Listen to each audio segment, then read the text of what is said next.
Without question, Unicorn Overlord was absolutely my most anticipated game for 2024, even surpassing Final Fantasy VII Rebirth in terms of excitement. Developed by one of my personal favorite studios, Vanillaware. I have been a fan for years, and their recent title, 13 Sentinels Aegis Rim, was even nominated for Best Writing of 2020. With this review, I'm going to be leaving out a ton of spoilers as much as possible, so what I say will be kind of vague in the long run, but whatever to avoid spoiler talk. But enough of that, let's talk the game. Now, in terms of gameplay, this was an extremely different game than previous titles, including 13 Sentinels. The game is identified as an RTS, a real-time strategy game, but mixed in with elements of Fire Emblem. But unlike Fire Emblem, you, as Prince Elaine, can customize who or what kind of units can be in a group, rather than a single character with a specific class to fight alone. And there is a ton of classes the further you go into the game. There is actually team composition within the game as well, which gives it way more depth than it needed to be. You can assign a soldier class unit with a flight unit, for example, or a rogue class unit who is weak against archers with another character who's a sentinel.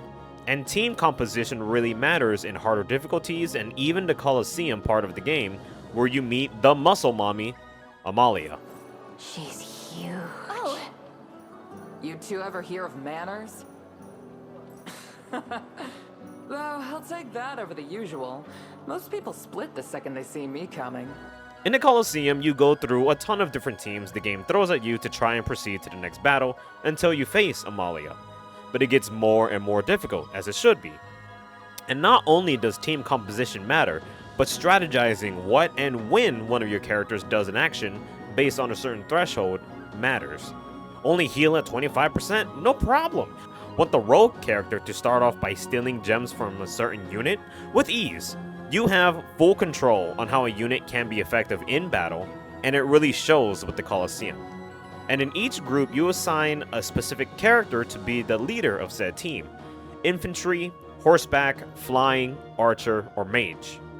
So for example, you can make a flying unit the leader of the group and slap on slow heavy units in said team and make them traverse through rough terrain with ease. You can see how convenient this is. During combat, units do move in real time. Yes, there's even a mechanic which slows all combat down so you can see who's confronting, but at the end of the day, units move when you tell them to move, and the opponent does not care if you are stationary or not. They will try their best to take control of your command post to win the game. But even then, there are these items in the game that you can collect around the world that will allow you to act after defeat when they controlled the command post, so it kind of made it feel like even losing felt pointless, but that's just me. And speaking of items, there's a ton to use on a battlefield, from free damage outside of battle, like bombs, to literal invisibility, and of course camps and meals to regain your action points on a unit so that they can keep fighting. Speed boosts, and of course dealing more damage or increasing defense, it's all there to help you be more effective in battle. And there's even more. Each character and class in a team has skills that they can use on the battlefield. An archer leader not only can help you from afar during your confrontation, but with enough points they can launch a barrage of arrows onto an enemy unit they can reach. Your healers can heal you from a safe distance. You can steal money from a unit or give another group buffs or debuffs. As a mage, you can teleport to one unit across the map and set an area that will do dot damage, again giving the game more depth on how you approach. The world itself is massive. There's hidden treasures to find, multiple locations to liberate and use as a place for resources, weapons, and items. There are quarries you can go to in each location to find treasure maps, rare and common materials to help rebuild bridges to towns so that they can help you in the cause. I genuinely enjoy traversing this world. This technically is Vanillaware's first next-gen game too, so if their worlds will be just as massive and beautiful, I'm looking forward to what they can do with their next game, which they already announced that they are hiring for. But before I go off topic, I just want to say this. It's just as beautiful as any other Vanillaware game. From the world to the characters and of course the food, it all just looks amazing. But I didn't make this review just to praise the game. I made this review because I kind of got upset with people who kept saying the game was underrated. A hidden gem. People aren't talking about it. First of all, it got outclassed by Final Fantasy VII Rebirth. Yes, every game has their audience, but this was not even fair, especially in this economy. But I'm still happy to see it was able to sell 500,000 copies nonetheless, and apparently people still ain't talking about it. Secondly, as much as I praise the gameplay, it's also a criticism. I had a team called Team Evade. Everyone in the group had a high evasion rate and hit hard or dealt dot damage. And within battles, as long as you had more life, you would win, and send the enemy flying back and force them to recover their action, leaving them in a vulnerable state. So in this time, you take that unit that won that first scrimmage, launch them back at that same person, and then you more or less will win the next battle with them because they're at a disadvantage. They are recovering. They're not moving. That's how the game is working here. So more or less, with the right settings, Team Evade carried me through most notably the Colosseum, even against magic users. Now, it didn't work all the time, just 70% of it. So when you really have a team comp strong enough to take on a good majority of enemies, it really leaves you in a position to stop trying to experiment and just go with the team comps that just work. And the Colosseum didn't demand to fully drop the enemy's life bar. As long as you had more people alive or more health, you'd move on. They also helped me defeat the final boss in the Colosseum too, because what I just said applied to that final bout as well. But yeah, you can create any group that you want, but when you find something that just works, making groups and experimenting just loses all purpose. By the time you start going nuts, you already have an anti-infantry team, anti-flying, anti-armor, and so on. Now, this isn't a spoiler, I promise you, but at the very end of the game, you have an option to go through something like a boss rush mode. At first, it was really cool. I was ready. I was like, oh my god, this is freaking massive. Let's do this. Until I beat it under 8 minutes. Yeah. Strategy?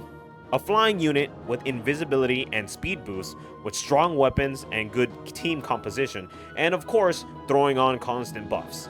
I sent it straight to the enemy's stronghold and beat it with ease. I literally avoided every enemy unit they set up. So as much as the gameplay is amazing, it's also a huge criticism for me. It's a little too easy sometimes, and Amalia wasn't the most challenging fight in the game. There's a hidden boss that's stacked with skills and a ton of people to fight against, and that fight demanded to be defeated in full. There was no way around to cheat it. You can't just win it with full life. You have to freaking lay them all out, which I liked. It made me use my smooth brain. But I do also have to mention that fights like these you can just repeat over and over again until you win. Let me explain. Not all your encounters will end the same. Sometimes you'll lose, sometimes you'll win. Sometimes someone will be left standing, sometimes someone would not fall, sometimes a member would fall. It's still RNG at the end of the day, but that's not a complaint. If you believe in that 1% that your team will be victorious, you can skip the fight animation and just keep on going for that result. It's almost impossible, right? But it is quite something when that 1% chance is actually there.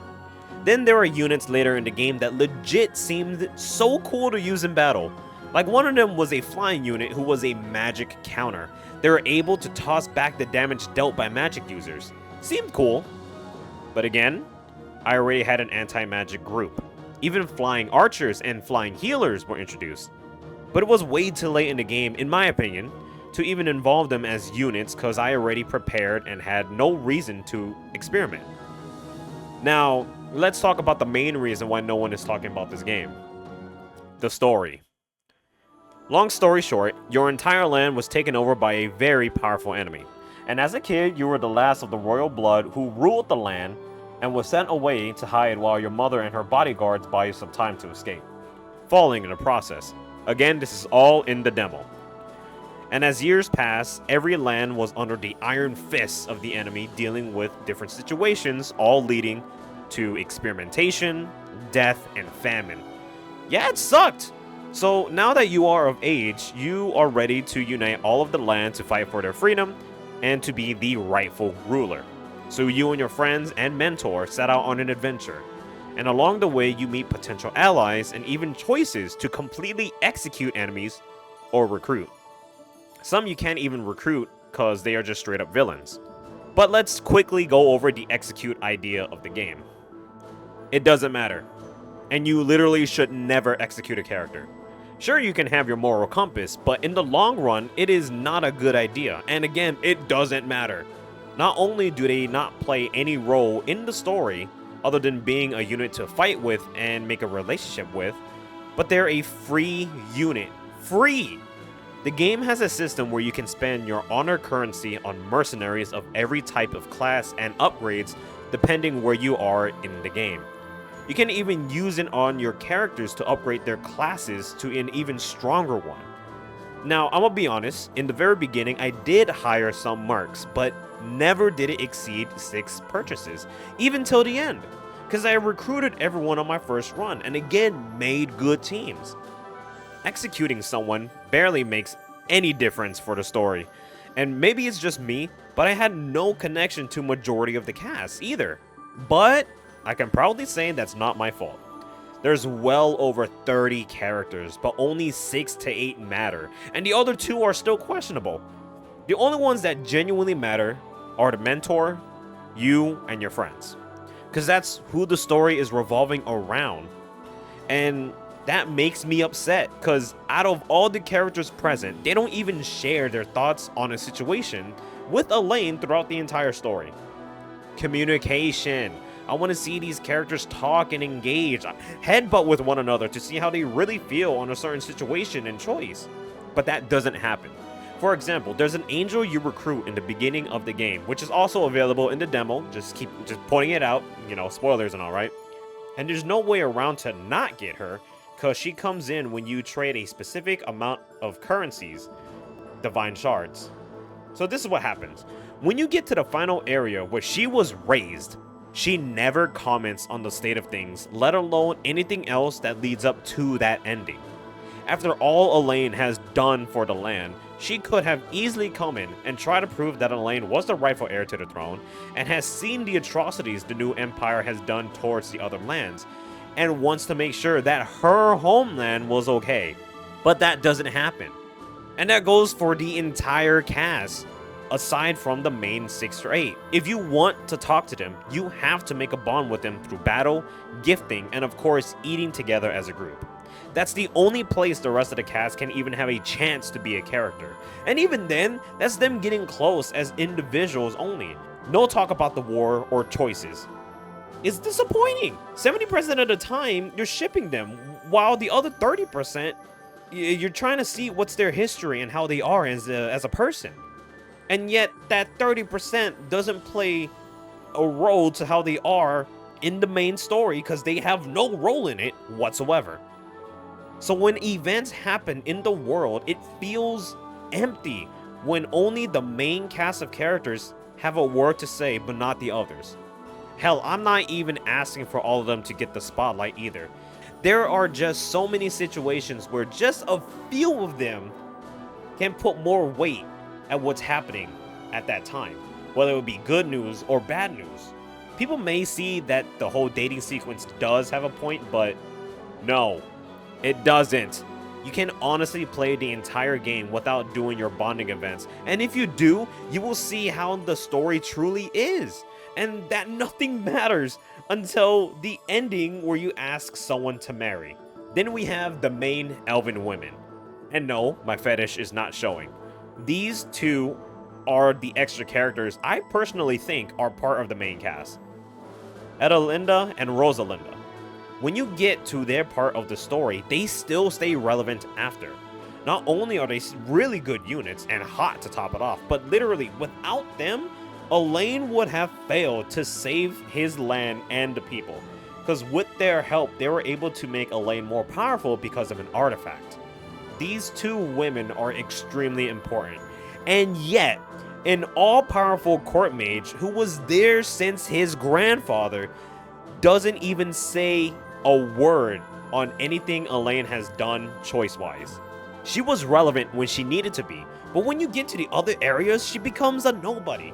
And this applies to the whole cast. Again, aside from the main ones. How can I talk about the game when not even the characters weren't meant to speak to one another? Character interaction is one of the many things that can make a game or any kind of media more enjoyable or fun. It's one of my biggest complaints here. There's not enough talking going around when it comes to saving the literal world. Now, the pacing isn't something I really thought of until I beat the game, and in my opinion, the writing was not as crazy as 13 Sentinels. Yes, in 13 Sentinels, each pair had their own life to deal with, but by the middle to the end, the writing started to come together like a beautiful harmony. It was a slow burn, but you started to understand the situation as a whole. And they even spoke to one another, shared information, and so on. They became friends during the main story, and you see their development. That kind of writing and pacing didn't happen in Unicorn Overlord. When you went to the desert, that area felt the most compelling to be part of the story, along with the Elven lands.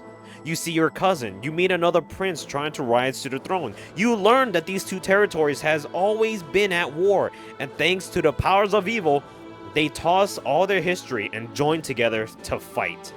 I bring this up because, yet again, the Northern Territory and the Western Territory didn't feel like they mattered to the story to progress it further. The North felt like a literal side quest. The matter at hand was only important in that area, in my opinion. It didn't feel like a real threat to the other areas. Whereas in the desert, you even stumble upon a literal death city. People falling victim to an unknown plague for years, and the person in charge of the town is in denial that the great new empire wouldn't dare forsake their people like this. And later you then see why this was happening further in the story. The desert situation was them experimenting for years to perfect something, while up north was just control. It could have been much better, and the Western Territory was just there too. For plot conveniences, one. But it was also there for Scarlet to have growth, because this was her home as well, but it could have been done much better. It just comes off as very boring. But I will admit that there's a single story plot in there that I thought was pretty good, but apparently not good enough to not see Scarlet's growth, as well as the entire group when it came to their beliefs. We do get a backstory on the villain late in the game, but dude, I did not care. I didn't care. And there are other things I genuinely cannot say due to spoilers, but there's another part by the end that genuinely made me upset. But that experience is for you guys to see and come up with your own thoughts. 86 to 90. Y'all got some problems. This game is a solid 75. It's a high C. The reason no one is talking about this game is because of the story. It's not compelling enough to even mention.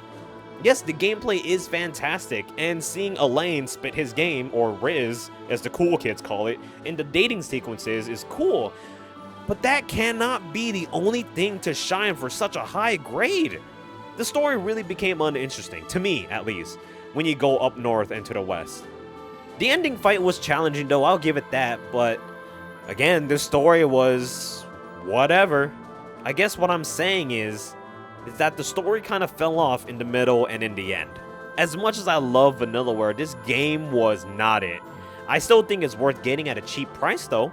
I spent money for the collector's edition, so yes, I'm a bit salty from my experience, but what can I say? If you are new to Vanillaware games, I'd recommend Odin Sphere or 13 Sentinels. And if you want to play a beat 'em up, get Dragon's Crown to play with friends, or not, like me, because that game also acts as a single-player beat-em up. I would never recommend Unicorn Overlord for first-time Vanillaware consumers. Get it for cheap, and after that, play 13 Sentinels or Odin Sphere, or even reverse it. Play the other games that I mentioned first, and then play Unicorn Overlord. And then you can come up with your own opinions. But that's my review of Unicorn Overlord. I'm still a bit hurt that this is my opinion on the game. I had high hopes for a game that apparently had a 10-year development cycle, only to be crushed by its storytelling. Again, in comparison to their other projects, it came short without question, but is still worth checking out for yourselves. Again, it has a demo. But anyways, if you guys enjoyed this video, please hit that like button. It does more to you know, and it's free. Hopefully when I say that, it actually highlights it, because I've been seeing that a lot even on older videos. It's kind of cool. But this is also a return to form as well, you know, with me trying to come back and create content again before I get this farm life going. So yeah, if people did enjoy this, I would extremely appreciate the engagement, and maybe I could even extend to other games or other forms of media in the future. But anyways, enough of that. Thank you guys very much for tuning in onto this video. If you guys made it to this end, I appreciate it more than you know. It really means a lot. And I will see you guys with the next video.